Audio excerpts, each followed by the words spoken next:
Noches, muy buenas noches con todos los presentes, muy buenas noches, doctora.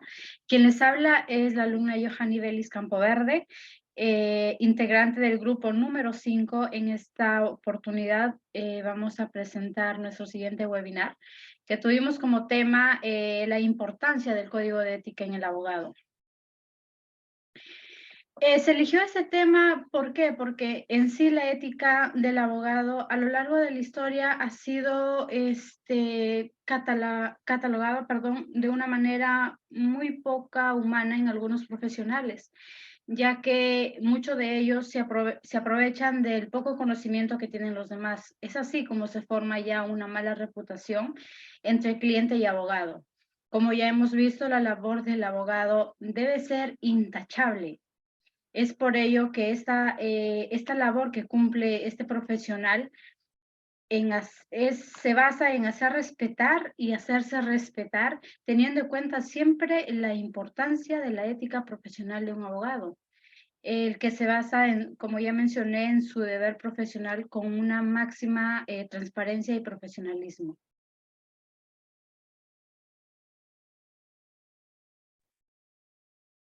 A continuación les habla la compañera Gabriela.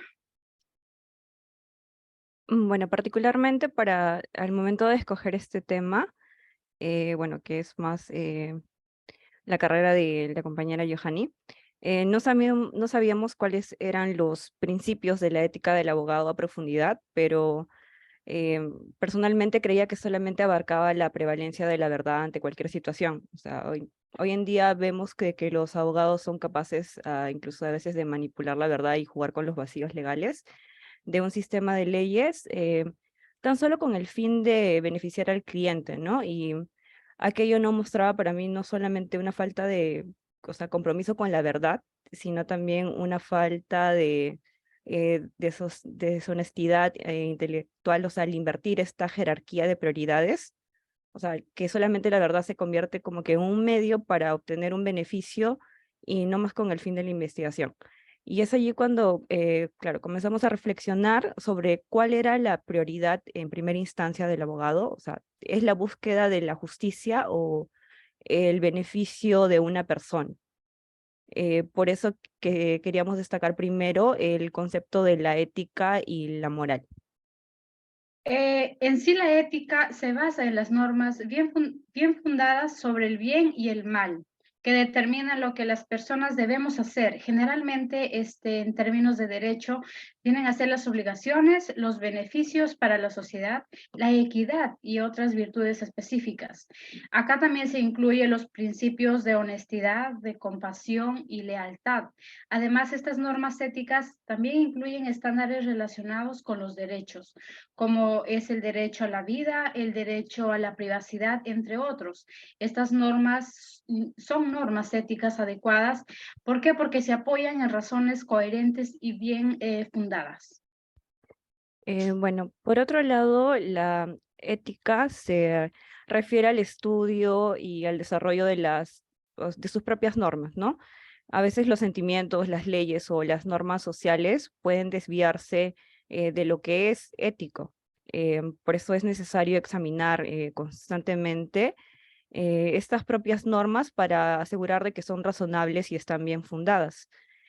Asimismo, también significa el esfuerzo continuo, ¿no? De estudiar nuestras propias creencias morales y nuestra conducta moral y de esforzarnos para garantizar que nosotros y las instituciones bueno, que ayudamos a formar y de las que somos partes, vivamos de acuerdo con estas normas y que sean razonables y estén sólidamente fundamentadas, ¿no? Por otro lado, también busca determinar la aplicación correcta de nociones morales como el bien y el mal, y lo correcto y incorrecto, o una teoría de aplicación o naturaleza de dichas nociones, ¿no? Se subdividen tradicionalmente en ética normativa, metaética y ética aplicada. Eh, para hablar un poquito de la ética normativa, busca establecer normas o estándares de conducta. Em, es una cuestión crucial en este campo es que si las acciones deben juzgarse correctas o incorrectas, es en función de sus consecuencias o de su conformidad con alguna regla moral. En cuestión de la metaética, se ocupa de la naturaleza de los juicios y las teorías éticas. Y bueno, también tenemos a la ética aplicada, o sea, la que consiste en la aplicación de las teorías éticas normativas a problemas morales prácticos. Aquí podemos encontrar, o sea, que se subdividen en diferentes campos. Podemos encontrar la bioética, a la ética profesional, donde se encuentra, por ejemplo, la ética jurídica, la ética médica, y por último tenemos a la ética ambiental. Algunos coinciden en que la moral es personal, mientras que la ética se refiere a las normas de una comunidad.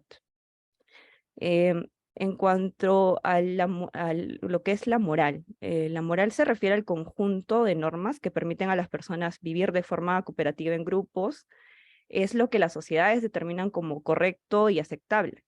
Em, y bueno, la moral no es fija, o sea, lo que se considera aceptable en una cultura, por ejemplo, puede no serlo en otra. A veces las regiones geográficas, la religión, incluso la familia o la experiencia que hemos vivido influyen mucho en la moral. Y la mayoría de las teorías, o sea, reconocen que estos factores externos, como la crianza, o sea, la sociedad en sí, entre otros aspectos, o sea, contribuyen al desarrollo moral de una persona. Y al final, esta moral pretende beneficiar siempre al grupo que la ha creado, ¿no?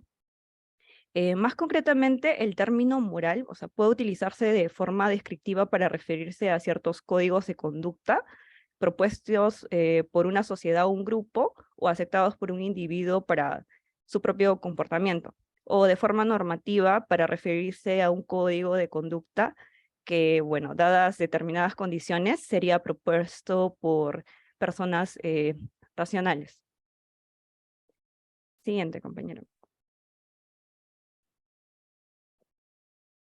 Bueno, acá como grupo y como invitados todos presentes, tenemos el honor de poder escuchar a la doctora Vanessa Sea, quien es especialista en Derecho y quien ella nos podrá más hablar de manera clara y precisa el tema de la ética del abogado. Le doy el pase, doctora. Hola, gracias. Bueno, Johanny, gracias por la invitación al grupo de poder darme esta oportunidad de explicarles o de repente darles un comentario general de lo que implica la ética en la profesión, o sea, en el ejercicio profesional del abogado. Las estaba escuchando en la primera parte, ¿no? Esta justificación que realizan de la importancia de la ética y su diferencia con la moral. Pero en realidad la ética es un concepto que no solamente debe ser aplicado en el ejercicio de una profesión. La ética es un concepto que debe estar presente en la vida diaria de toda persona, sea profesional o no, ¿no? Es algo general. Entonces eso también lo vamos a poder tener presente porque no solamente es para los profesionales. Otro tema bien interesante es que, por ejemplo, no importa los grados, los títulos, el dinero, la posición social, etcétera. La ética no tiene que ver con nada de eso. Una persona que puede ser un doctor, un maestro, un PhD o una persona súper adinerada puede ser no ética. O sea, eso no es garantía tampoco del tema de si está o no cumpliendo con los deberes o está de acuerdo a su comportamiento es ético. O sea, no tiene nada que ver también con eso, ¿no? Entonces, vamos a ver un poco, a ver, yo les traje una presentación pequeña, no sé si puedo compartir, tal Por vez ahí supuesto me que dan la sí. opción. Perfecto, entonces creo que aquí lo tengo y lo voy a compartir como para darnos un orden. A ver, esperen un minuto que la voy a poner acá para que la puedan ver. Ya. A ver, esperen. No me sale acá. Ah, no sé por qué no. Ah, ok. Ahora sí, ya se abrió. Listo. Bueno. Bien, yo les voy a tener una presentación pequeña donde podamos ver el tema de la ética del abogado como para tener un orden, ¿sí? A ver, ética moral, ética normas, ¿no? Creo que ya explicaron sus compañeras en la primera parte lo importante o de lo ético y de lo moral y las definiciones que tienen.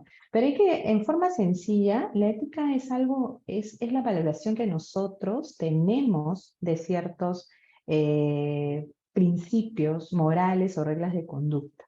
Por ejemplo, si uno preguntara a todos los que están presentes, no sé si pueden interactuar en el chat, ¿cuál es el valor más importante para ustedes en su vida diaria?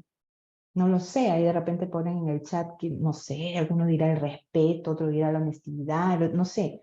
Pero nos vamos a dar cuenta, si quieren lo van haciendo, que van a hacer cosas distintas. No creo que todos coincidan en tener la misma escala de valores.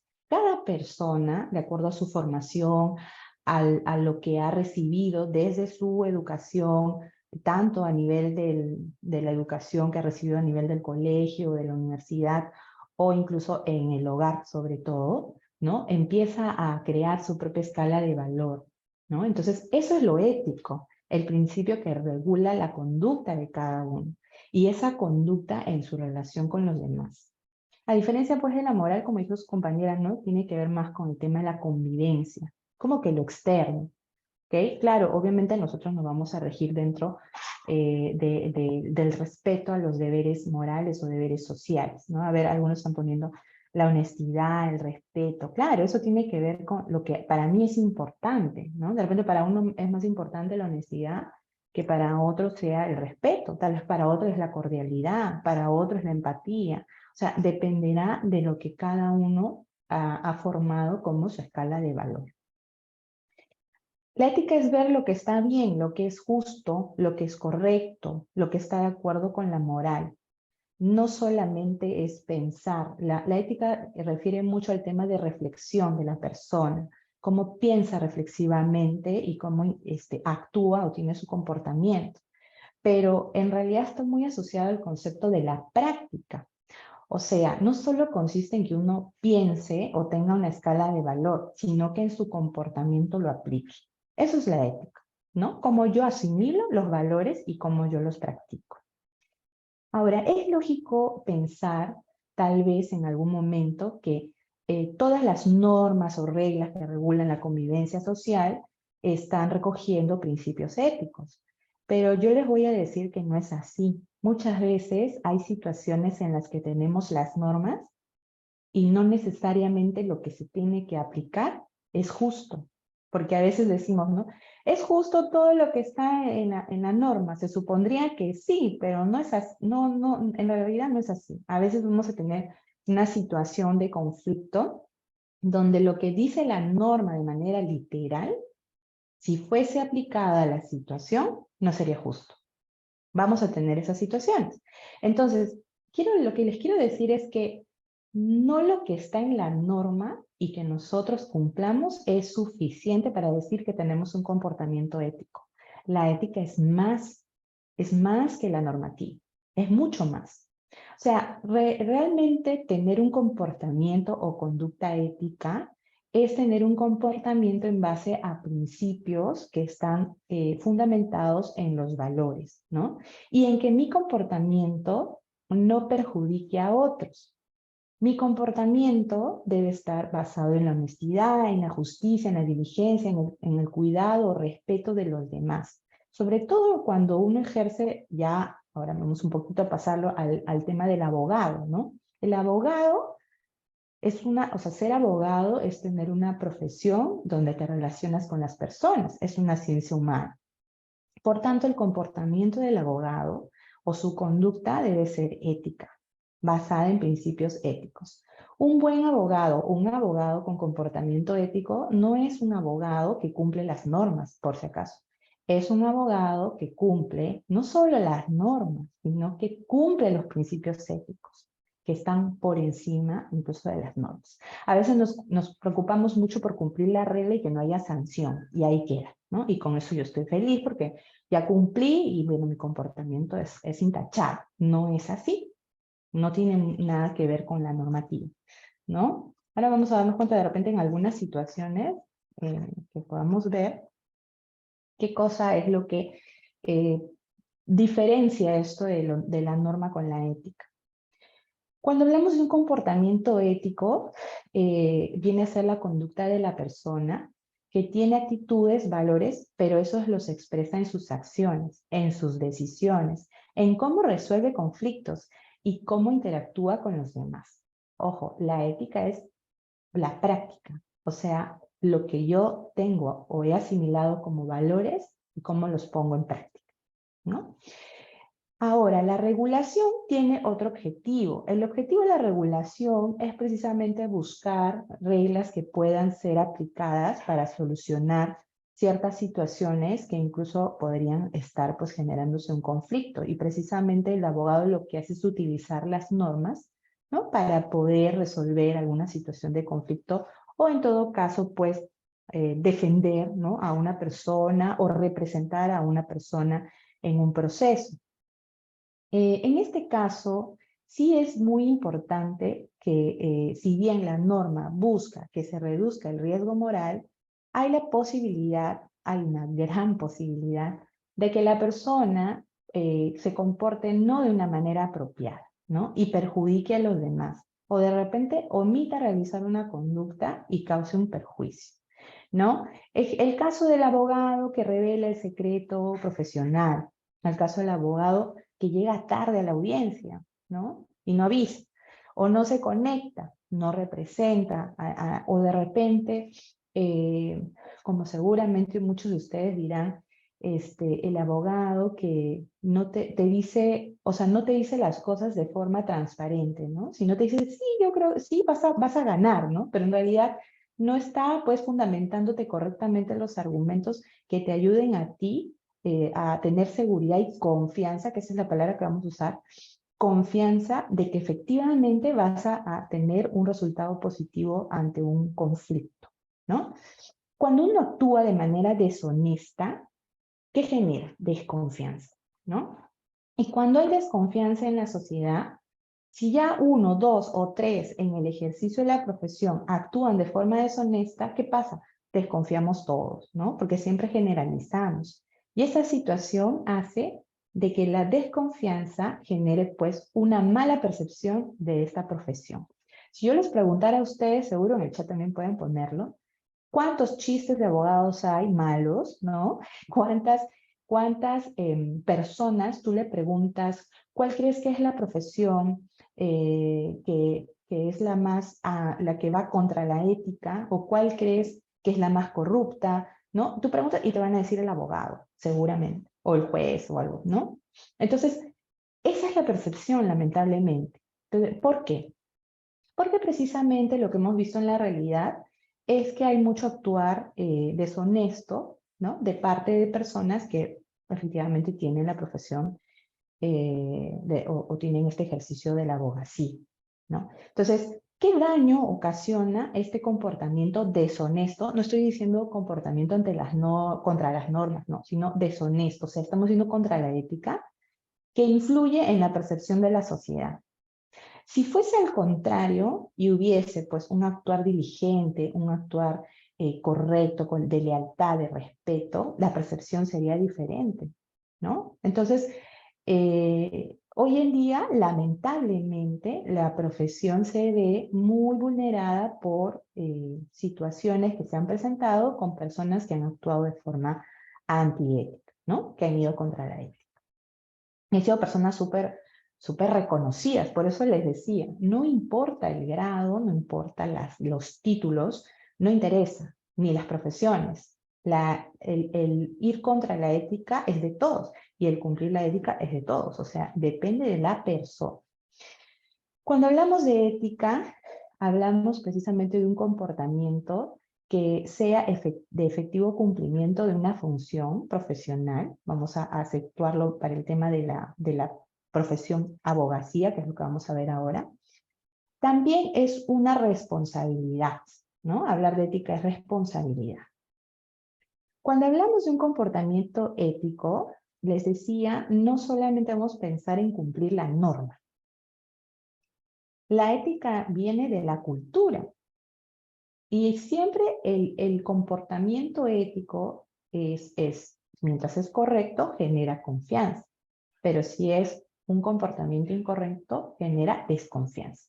¿Y por qué me importa la confianza? En una relación, por ejemplo, abogado-cliente, es muy importante que el cliente tenga confianza en su representante, que es el abogado, porque si no confía, entonces, ¿cómo lo va a representar?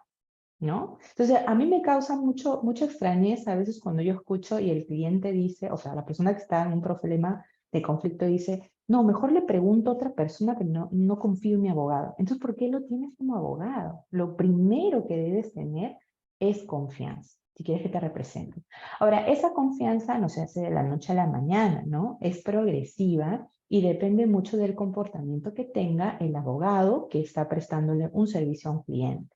Por eso, las personas que están en formación para ser abogados, es muy importante que tengan un comportamiento ético, pero también un comportamiento que se base en las personas, ¿no?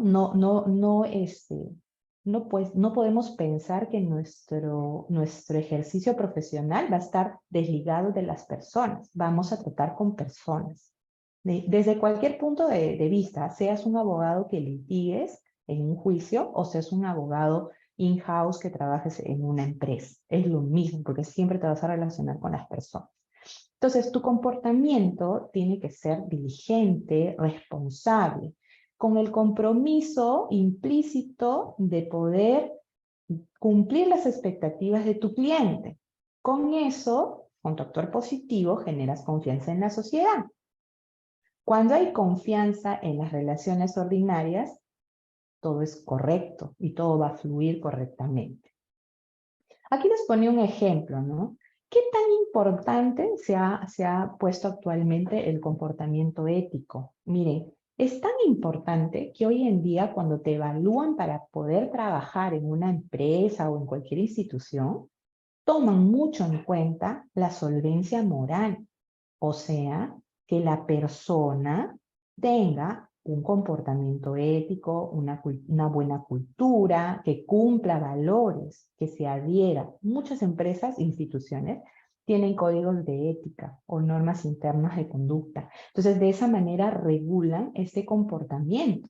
Entonces, uno debe adherirse a eso, ¿sí? Y es un requisito. Hoy ya no te evalúan por tu conocimiento. Eso yo siempre lo digo en las clases, ¿no? No es un tema de conocimiento. El conocimiento se va aprendiendo en la práctica, lo puedes aprender, pero las habilidades blandas y el tema ético viene de ti, ¿no? Y eso se valora para un puesto de trabajo. Hoy en día se valora. O sea, es muy importante. Es por eso que a veces no contratan pues, a gente que tiene procesos judiciales o de repente tiene algún antecedente o sanción, ¿no? Entonces eso, bueno, hace que se reduzca la posibilidad de conseguir un trabajo. Entonces hay que tener mucho en cuenta esto. O sea, no, otra vez, no es un tema de cumplir las normas, es un tema de ir más allá. Cuando hablamos de deontología ya en el tema profesional de abogado, que es una rama de la ética que precisamente es aplicar los valores al ejercicio profesional, vemos en las misiones de las profesiones, ¿no? Por ejemplo, en abogacía, ¿cuál es la misión? Por ahí mencionaban al inicio, ¿no? La justicia. ¿Es la justicia? O sea, ¿será solamente la justicia? Bueno, sí, lo que buscas como abogado es defender a las personas y buscar la consolidación del Estado de Derecho, donde se respeten las normas, la justicia y el orden social. Ahora, les decía yo que no necesariamente lo legal es justo, ¿sí? Porque van a haber situaciones donde vamos a querer resolver con la norma, pero dada la práctica, vamos a encontrarnos que no necesariamente es justo. Y eso vamos a tener, o sea, la persona que diga que nunca ha tenido un conflicto de ese tipo es mentira, pues todo el mundo va a tener ese conflicto en algún momento de su vida, profesional, incluso personal. A veces queremos aplicar una cosa, pero sabemos si es justo o no, ¿no? En las sociedades modernas, por ejemplo, ¿qué implica pues la justicia? Toda persona tenga la posibilidad de poder proteger sus intereses. ¿Cómo proteges tus intereses? A través del derecho ante los jueces y tribunales, o sea, teniendo el servicio de un abogado. Y quieres exigir algo, necesitas a un representante. Y ahí está el abogado contigo. El abogado habla por ti. Tú sabes los hechos, el abogado el derecho. Entonces, en conjunto, buscan una solución a una situación que tú tengas donde estás exigiendo, por ejemplo, algún derecho en específico. El abogado no solamente actúa como un asesor, te representa y ejerce tu derecho de defensa. Es parte del sistema de justicia, es un operador más cuando sobre todo litiga, y como parte del sistema de administración de justicia cumple una serie de funciones. Incluso debe saber cómo comportarse en un proceso judicial, ¿no? Entonces, el abogado tiene una relación con su cliente, ¿no? La relación con el cliente está basada en la confianza. Si hay confianza, no va a haber ningún inconveniente, ¿no? Para que pueda efectivamente cumplir su servicio de forma adecuada. Cuando tenemos una relación abogado-cliente basada en la confianza, se refleja que hay un comportamiento ético del abogado. Obviamente, porque si me genera confianza es porque efectivamente no se percibe ninguna vulneración de deberes que no solamente estén recogidos en código, sino algo más amplio. Oye, respeta, es honesto, cumple sus compromisos, ¿no? Entonces, con su comportamiento está reflejando precisamente su adherencia a la ética. Cuando hablamos del abogado y la relación con el cliente, también debemos entender que el abogado debe tener un comportamiento basado en valores y digamos, ejercer esta función de representación dentro de la administración de justicia, respetando también al juez, ¿no? Respeta al juez, respeta a su contraparte, que podría ser el abogado de la defensa, respeta a su cliente, respeta a los auxiliares de justicia, ¿no? Ese es en un ámbito, digamos, de un juicio.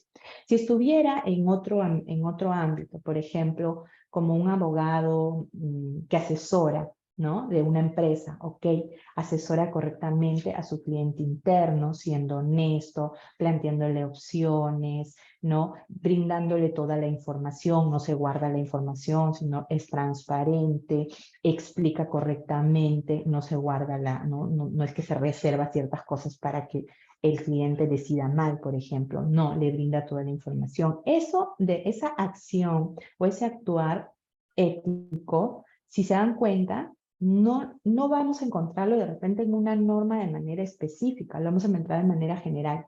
Yo les cuento que en la práctica eso es ser ético, ¿no? Ser transparente, brindar información, ser empático, poder decir las cosas con cordialidad, respetar a la contraparte o tolerar las ideas que tenga otro, sin causarle ningún perjuicio.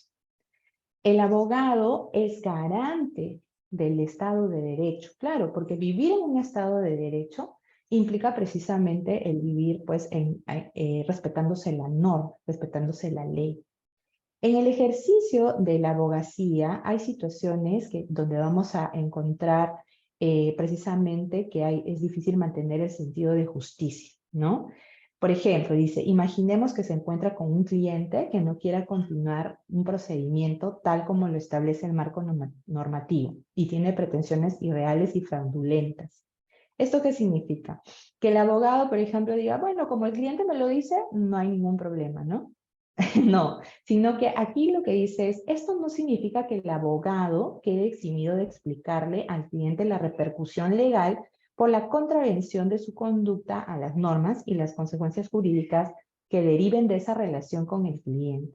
O sea, no debemos pensar que por el que el cliente lo dice, nosotros tenemos que hacerlo, ¿no? Sino que, oye, acá hay una contravención, quieres hacer algo, quieres tener una licencia en menos tiempo y te han pedido plata, aunque yo voy a ser el intermediario que voy a dar la plata, la coima, o sea, ¿eso es correcto? No, eso no es correcto, ok, listo. Entonces, le tengo que decir qué es lo que está pensando hacer que va a tener repercusiones. Y dependerá, digo yo, si uno tiene su comportamiento ético y su escala de valor es, no, pues, mi escala de valor como abogado, más importante es ser honesto, entonces yo no haría eso, ¿no? Diría, ¿sabes qué? No lo voy a hacer, búscate a otra persona que lo haga, pues, ¿no? Es libre de buscarse a quien sea. Entonces, Eso también viene de la otra pregunta. Hay personas que dicen, ¿es ético el abogado que defiende a una persona que asesinó a alguien, ¿no? ¿O es ético el abogado que defiende a un narcotraficante, que defiende a un violador? O sea, ¿es ético? Bueno, esas son las grandes preguntas que uno tiene que hacerse, y ahí pues empieza la gran discusión de que nuestra profesión no es necesariamente una profesión feliz y tranquila, sino precisamente vienen estas situaciones bien específicas donde uno tiene que decidir si tiene que defender o no a tal persona, ¿no? Dependerá de cada uno. Otra vez, es la escala de valor. No significa que porque uno haga una cosa u otra cosa, ¿no? Como decían, esa es tu opinión, ese es tu punto de vista, ¿no? Claro, cada uno es libre de decidir, porque una norma no dice no defiendas a tal o cual. No, tenemos la presunción de inocencia, está en la Constitución, ¿sí? Entonces, el único que puede declarar que una persona ha cometido un delito y tiene una sanción es el juez. Entonces, mientras no se haya hecho eso, se presume inocente. Entonces, ¿qué hace la persona? Busca defenderlo. Si se dedica a eso de defenderlo, no es que esté mal, o sea, ni que su comportamiento esté rompiendo un tema ético, sino que va a depender mucho de la escala de valor de la persona. Si tal vez hay a un abogado que le interesa eso, y los abogados penalistas, por ejemplo, lo tienen clarísimo, ¿no? Para ellos es importante de la defensa, o sea, su valor, su escala de valor es defender, ¿no? La defensa de la persona. Eso está por encima de ellos. De repente, para mí, no es eso, sino es la honestidad, la lealtad. Entonces, para mí no es eso. Entonces yo no, pues no lo defendería, ¿no? O sea, depende de uno. No es que haya una regla, ¿no? No es que haya una norma que diga tal cosa u otra cosa, ¿listo? Entonces sabemos que la labor primordial del abogado en cualquier función no es más que gestionar los asuntos del cliente, siempre estando dentro de lo que dice el derecho. Y lo que busca, pues, es resolver el conflicto, ¿ok? Entonces, esa es la función del abogado, representar a su cliente. Ahora, en el caso del abogado, hay un código de ética que ustedes pueden ahí revisar, donde se ha consolidado incluso los códigos de ética del colegio de abogados, de las propias universidades, y salió este documento el año 2019, que ustedes pueden revisar. Es bien interesante, están todos los artículos, ¿no? Claro, esto no es materia para hablar de todo el código de ética, porque nos demoraremos un montón, así que ustedes lo pueden leer. Lo que sí, como pidieron que tratáramos de este tema más sucinto, me pareció bien importante darle 3 recomendaciones, ¿ya? Para el tema del comportamiento ético en la abogacía. Es muy difícil, ¿no? Es muy difícil ante las situaciones ver si tenemos un comportamiento ético o no. Pero bueno, lo que debe quedarnos primero claro es que cumplir con las reglas es necesario, o sea, las normas, es necesario, pero no es suficiente para ser un abogado ético. La ética es un concepto más mayor, engloba más que la norma. O sea, no es un tema positivo, de normativo, no, es más amplio. Entonces, si yo quiero ser un abogado ético, no solo debo ceñirme a cumplir las reglas, debo hacer algo más, ¿no? Algo más. Cuando uno actúa en su trabajo, segunda recomendación, si tú actúas en tu trabajo de forma ética, en tus estudios, ¿no? Incluso cuando no estás exigido a hacerlo por ninguna regla, es buenísimo. O sea, ahí tú te has comprado la ética como parte de tu vida. No estás actuando correctamente porque así te lo dice la norma, sino porque tú realmente has asimilado de que debes actuar de esa manera. O sea, no hay nadie que te esté obligando, ¿no? Es como el caso de, ¿a quién les obliga a ustedes que saluden a las personas mayores? ¿Quién les obliga? Nadie, pero lo haces porque te enseñaron de esa manera, porque tú asumiste eso, entonces cumples de esa manera, ¿no? Tienes que actuar de forma ética, así no estés obligado. Cuando hagas eso, es que se ha asimilado perfectamente el concepto. Y en el tercer punto es, vive una vida ética, ¿no? Tener una vida balanceada. O sea, ¿qué significa eso? Que tu ética no solo es en tu profesión, la ética está presente en tu vida personal. Yo les decía, hay personas que pueden tener altos cargos, funcionarios, maestros, doctores, etcétera, y tienen comportamientos antiéticos, ¿no? El gran ejemplo que ponían a veces es un profesor muy reconocido, ¿ok? Listo, pero tiene una doble vida, ¿no? Tiene una familia y tiene otra familia. Vamos a ver, en la vida personal está teniendo un comportamiento antiético, pero en la vida profesional es intachable, ¿no? La gente lo dice que es intachable porque es buenísimo, cumple todo. Entonces, otra vez, no tiene que ver con los cargos. Luego leía por ahí un poco de las cosas que ponen a veces en las redes y decía, las personas no te vamos a recordar por el cargo o por tu puesto de trabajo. No, las personas te recordamos por lo que tú has hecho, por lo que tú has demostrado, por cómo tú has soportado, cómo tú te has comportado con la persona. Eso es lo que se recuerda el comportamiento, no se recuerda el cargo, ¿no? Esos son casos temporales. Hoy estás arriba y mañana abajo, pero si tú eres ético, eso va a quedar por siempre y eso te lo van a reconocer siempre. Entonces, por eso este concepto es bien relevante, no solo en el ejercicio de la profesión, sino también en la vida personal, ¿no? Esa sería mi recomendación. No sé si ahí tienen alguna consulta o duda, pero serían algunos de los temas que hemos traído en este pequeño tiempo que nos han dado, pero espero haberlas ayudado. Sí, doctora, tengo una pequeña pregunta de hacerle en representación de mi grupo. Sí nos ha explicado muy claro en sí. Bueno, ya minutos atrás nos pudo responder cuál es la percepción que hay del abogado en la sociedad peruana. Creo que lo tenemos claro. Pero también tengo otra pregunta. ¿Usted conoce o ha escuchado algún caso donde se haya infringido el código de ética del abogado? No necesariamente sea en nivel nacional, sino también a nivel internacional. Creo que casos han habido muchos, pero alguno que usted lo haya tenido tan presente y tan cerca. Mira, sabemos de casos de sanciones que han salido última, o sea, la idea de los procedimientos que hacen, por ejemplo, a nivel del Colegio de Abogados, son procedimientos como que confidenciales de las partes, ¿no? Pero sí pueden ser conocidos ya cuando se resuelven.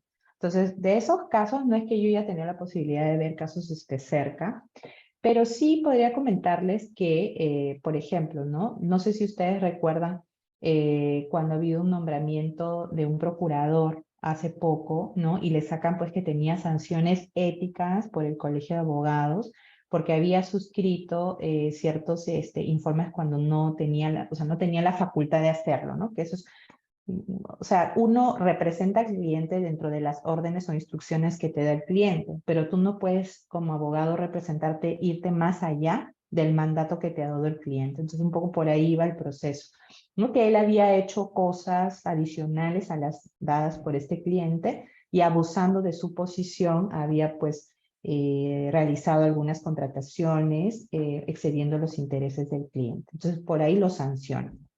Entonces, una vez que lo sancionan, esta información es conocida por la prensa y sacan pues el tema ¿no? De esta persona, y esta persona lo que hace es renuncia al cargo, ¿no? Al día siguiente creo que renunció. Entonces, ¿qué nos deja de ejemplo? Exactamente el ejemplo aquí es que, uno, aparte de que tú puedes decir que tal vez el filtro de la admisión de personas para el ejercicio de una función pública no está siendo bueno, porque no se está haciendo un correcto filtro, así como lo hace cualquier empresa que yo decía, se fija muchísimo en el tema de la ética, del comportamiento ético, que no tenga sanciones, que no tenga procesos, etcétera. No se está de repente siguiendo ese correcto procedimiento. Pero fuera de eso, el hecho de postular a un puesto, por ejemplo, ¿no? El querer ser un funcionario, etcétera, a sabiendas que hay una sanción de ese tipo, dice de la persona otra vez, ¿cuál es la escala de valores que tiene? De repente a él le interesa más conseguir un puesto de trabajo como funcionario, eso es objetivo, y no le interesa si detrás está dejando de lado valores importantes para su profesión. O sea, hay personas que pueden tener ese objetivo, ¿no? U otras situaciones no solamente relacionadas con sanciones del colegio, sino con temas de los abogados. Mira, una gran pregunta que le dicen a los abogados, y estaba leyendo un poco, decía, ¿por qué el abogado está visto que trabaja, ¿no? En grandes estudios y no tiene vida? O sea, no tiene vida social, ¿no? Trabaja desde las 8 de la mañana hasta las 10 de la noche, ¿no? Entonces, ¿por qué lo hace? La gran pregunta. Entonces yo le preguntaría de repente, ¿no? Cada uno diría, ¿por qué trabajo no 8 horas, sino trabajo 12, 14 horas? ¿Cuál es mi motivación? ¿No? Entonces, en un gran porcentaje respondían los abogados, el dinero, ¿no? Cuanto más trabajo, más dinero tengo. O sea, lo asociaban con el tema de más horas, más facturo, ¿no? Pero, ¿qué estoy dejando de lado? Estoy dejando de lado mi vida personal, mi vida familiar, estoy sacrificando eso. Entonces, ¿justifica o no justifica? Viene otra vez la pregunta de qué es lo importante para ellos. O sea, ¿qué les importa más? El poder, la facturación, el dinero, que se sienten más por tener dinero, que de repente no le dan esa importancia en su balance de vida a lo familiar, al tiempo libre, etcétera, ¿no? Entonces, es un tema como que bien controvertido y depende de cada persona, ¿no? Así es. Ahí han preguntado, creo, ¿no? No sé si en el chat han preguntado, creo. Ah, no, claro, siempre hay límites, obviamente. Sí, yo tenía otra consulta, por ejemplo, lo que estaba mostrando del código de ética que sí la habría revisado. O sea, ahora es parte de la formación dentro de la Facultad de Derecho, o sea, se hace bastante énfasis a ese código de ética, o sea, lo toman como una prioridad. Ah, no, no, no. Miren, también otro tema interesante es que en las currículas de las universidades, por ahí en cierto curso de, no sé, de filosofía o hay cursos a veces de deontología, pero son como que no, no tienen la debida importancia al momento de la formación, ¿no? Entonces, eso también se critica. O sea, en la Facultad de Derecho, ¿qué te enseñan? ¿No? O sea, les importa mucho que aprendas el Código Civil, todos los libros, lo penal, etcétera, todo tu currícula. Pero por ahí ves una línea, de repente dice deontología, tal vez, o tal vez por ahí otra línea diga filosofía y ética, no sé, pero no le dan esa importancia. Eso es correcto también. Y no es que haya un curso donde desglosemos o destrocemos el código y veamos que efectivamente el comportamiento sea ético. Miren, los cursos de ética profesional, por ejemplo, yo enseño el curso de ética y comportamiento, pero en las inversiones, porque mi rama es más relacionada al tema de inversiones, ¿sí? Entonces, este curso de ética y comportamiento en las inversiones dentro del mercado de valores es un curso que lo dan en una especialización, o sea, no es parte de la currícula de la carrera o sea, parte de la currícula de pregrado. Lo dan en una especialización tipo un diploma, un diplomado, ¿no? Ahí como que lo meten como un curso que tenía 14 horas, a comparación de otros cursos que llegan a tener el doble de horas, ¿no? Entonces, no hay una preocupación en esa parte, y eso también es una crítica que se hace, ¿no? Porque no tiene la debida importancia. De repente por ahí va, también es una propuesta de que en la currícula se incluyan más horas, o tal vez que todo curso mencione este tema y pueda ingresarse a estos principios básicos para reforzar el conocimiento en el mismo, ¿no? O sea, eso ayuda, sí, no determina, eso sí, ojo, porque otra vez, tú puedes tener toda la información, pero al final, si tú no la practicas, no sirve de nada, ¿no? Así que eso también hay que tenerlo en cuenta.